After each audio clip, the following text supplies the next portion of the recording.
Hey everyone, let me take you back to the late 80s. I was just a kid, around 6 or 7 years old, living in a small Texas town where everyone knew each other. My sister, who was about 14 or 15, often babysat me. We really got along well, probably because of the age gap. So it's a winter evening, about 8 p.m., and it's already dark because, deserts get pretty damn cold at night.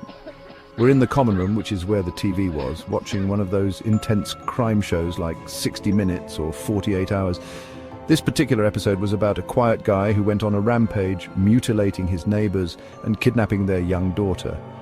The thing about our house was that the common room had a large glass door and floor-to-ceiling windows that led to the backyard. It was pitch black outside since we didn't have the backlight on. The front door on the other side of the room was a solid door with a glass storm door on the outside.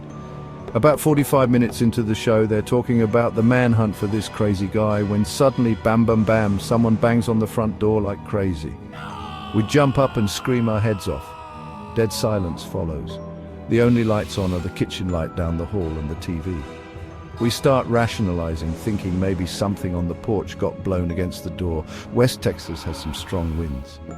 After a minute or two of silence and holding each other, we hear the storm door close. Someone had to have opened that door to bang on the front door. We're both frozen in the middle of the room. My sister crawls to the TV and turns it off. It was one of those old TVs with a metal dial that makes a loud thunk when you switch it off. Now it's just us in this dimly lit room. I don't remember how much time passed, but we kept making eye contact and then looking at the front door. I vividly recall kneeling on the floor, turning to look at the back wall of windows and the glass door. Then we hear the back door knob turn. It was locked, but not dead-bolted. It rattles slightly as if someone is gently trying it. We don't make a sound, just held our breath. Then bam, bam, bam, bam. Someone tries to force the door open. The whole wall of windows shakes violently. My sister flips out and screams bloody murder. She drags me to her bedroom, slams the door, and throws a mattress and anything she can find in front of it. Thankfully, she remembered the phone.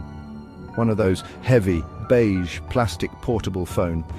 She hits redial and gets one of her friends, telling them, in broken gasps, that someone is trying to get into our house. I'm curled up on the floor, shaking uncontrollably. We don't hear anything else until we see headlights from my sister's friend and her parents driving up.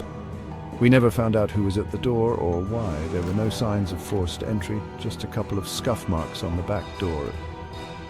Nothing like that's happened since, but